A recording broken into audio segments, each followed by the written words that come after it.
मुंबईतील शिवाजी पार्कवर दरवर्षीप्रमाणे मनसेचा गुढीपाडवा मेळावा आज पार पडणार आहे।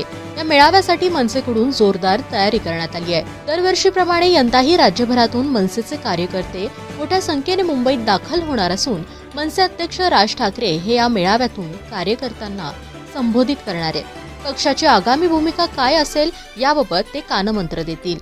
ठाकरे बंधूंच्या राजकीय युतीनंतर हा पहिलाच गुढीपाडवा मेळावा असल्याने या युतीवर राज ठाकरे काय भाष्य करणार याकडे सर्वांचं लक्ष लागलंय। या मेळाव्यासाठी विशेष 2 स्क्रीन मैदानात लावण्यात आलात, त्यामुळे त्यावर कोणाचा व्हिडिओ लावला जाणार हे संध्याकाळी 6 वाजता मेळाव्यादरम्यान स्पष्ट होईल।